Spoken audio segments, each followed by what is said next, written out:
لیے ہمیں اپنی زندگی کو ان راہوں پہ ڈالتے ہوئے صبر اور استقامت، اب صبر اور استقامت کی دولت ہمیں کیسے نصیب ہوگی، یہ دولت کس طرح، یہ قوت راسخہ ہمارے اندر کیسے پیدا ہوگی، اور کس طرح ہمارے من کے اندر یہ چیزیں سمائے گی۔ اللہ تعالیٰ کی خشیت، اس پر توکل، اس پر بھروسہ، اور اللہ تعالیٰ جل شانہ کی طرف سے ہر کام کے ہونے کا یقین ہمارے اندر یہ استقامت اور یہ حوصلہ پیدا کرتی ہے یہ چیز۔ اس لیے مجھے اور آپ کو اپنی پوری زندگی میں اس عمل سے گزر کر کے اپنے آپ کو مضبوط ترین صورتحال میں لا کے کھڑا کرنا پڑے گا، اور یہی زندگی کا جمال ہے۔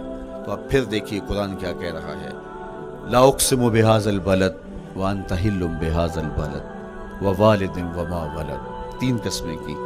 اس کے بعد ارشاد فرمایا لقد خلقنا الانسان فی کبد، ہم نے انسان کو مشکلوں میں، مصائب میں، آلام میں رہتا ہوا پیدا کیا۔ کہتے ہیں جب حضرت انسان کی تخلیق ہوئی تو اس کا خمیر جب گویا جا رہا تھا تو اس کے اوپر 39 دن تک آزمائشوں کی، دکھوں کی، تکلیفوں کی بارش ہوئی، اور ایک دن خوشیوں اور مسرتوں کا می برسا۔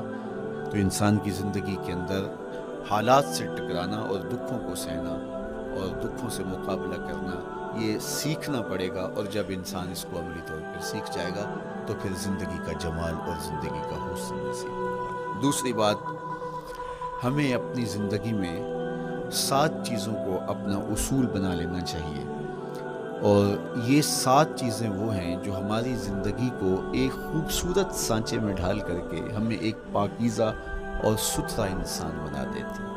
پہلی چیز، التمسک بکتاب اللہ، اللہ کی کتاب سے جڑ جانا، وابستہ ہو جانا۔ جب ہم کتاب اللہ سے وابستہ ہو جائیں تو پھر ہمارے باطن کی اور نفس کی تربیت ہوتی ہے، اور پھر ہم وہ مطلوب انسان بنتے ہیں جو ہمارا رب ہم سے تقاضا کرتا ہے۔ تو اس لیے ہمیں اپنی زندگی میں اس چیز کو لازم کر لینا چاہیے کہ ہمارا کوئی بھی دن قرآن مجید کی تلاوت کے بغیر نہ گزرے۔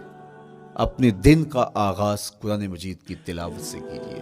سورہ یاسین سے جو اپنے دن کا آغاز کرتا ہے سارا دن اللہ کی امان میں رہتا ہے، اس کی حفاظت میں رہتا ہے۔ اور اپنی شب کا آغاز سونے سے پہلے سورہ الملک کی تلاوت کریں، آپ ساری شب اللہ کی امان میں، اس کی حفاظت میں رہیں گے۔ اور قرآن مجید کو سمجھ کر اس کے مفاہیم و مطالب کے ساتھ ایک رکوع کم از کم پوری زندگی، اپنی زندگی کے نصاب میں آپ کتنا وقت مختلف امور کے لیے سر انجام دیتے ہیں۔ یہ کتاب انسانی ہدایت کے لیے، انسانی تربیت کے لیے، اس سے کوئی اور بہتر اور مؤثر جو ہے وہ نصاب نہیں ہو سکتا ہے۔ انسان سازی کا بہترین ذریعہ ہے یہ کتاب، اور اس کتاب کے ذریعے سے جو ہے وہ انسان پستیوں سے اٹھ کے بلندیوں تک جا پہنچتا ہے۔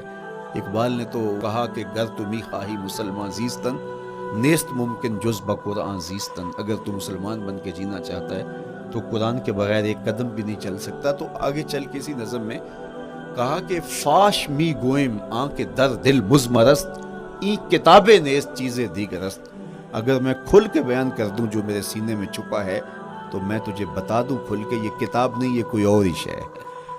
کن لوگوں کو کہاں سے اٹھایا اور یہ کتاب کہاں تک لے گئی، جو باہمی جنگ و جدل میں الجھے ہوئے تھے اور حرف شناس بھی نہیں تھے، جو سواد آشنا بھی نہیں تھے، پھر انہوں نے جو ہے وہ روما کی سلطنت بھی الٹ کے رکھ دی۔ یہ کرشمہ تھا اس کتاب کا جس نے زندگی کا جمال ان کی روحوں کے اندر پیدا کر دیا۔ تو میں اور آپ اپنی زندگی میں قرآن مجید سے کبھی بھی دور نہ ہوں، روزانہ کی بنیاد پہ آپ تلاوت کلام مجید اپنی زندگی میں شامل رکھیں۔ انشاءاللہ اس کے اجالے دنیا میں اور آخرت میں آپ اپنی آنکھوں سے مشاہدہ کریں گے۔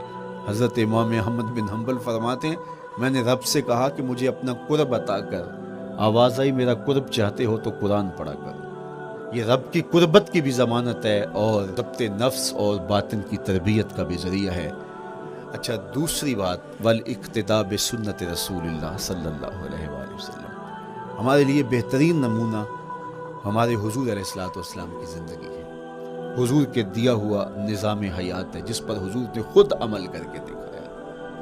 میرا عشق رسول، میری محبت رسول اس بات کا تقاضا کرتی ہے کہ میں ان کے طریقہ حیات کے مطابق اپنی زندگی گزاروں۔ اسلام دعوے کی بات نہیں کرتا، دلیل ہم سے مانگتا ہے۔ آج میں کہتا ہوں میں عاشق رسول ہوں، اور اتنا بڑا عاشق رسول ہوں کہ میرے جیسا زمانے میں دوسرا کوئی نہیں۔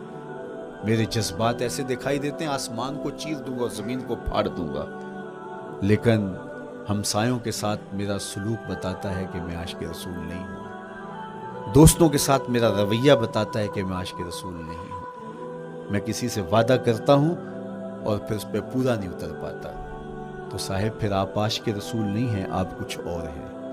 عشق رسول تو یہ ہے کہ میرے محبوب علیہ السلام نے کسی سے عہد کیا ہے کہ تمہارے آنے تک میں یہاں کھڑا ہوں، اور وہ جا کے بھول جاتا ہے، اور میرے حضور 3 دن وہاں منتظر رہتے۔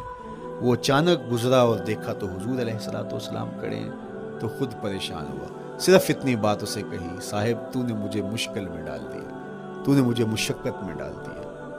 عہد کیا ہے تو پھر اس کی پاسداری نبھا کے دکھائی۔ اللہ اکبر!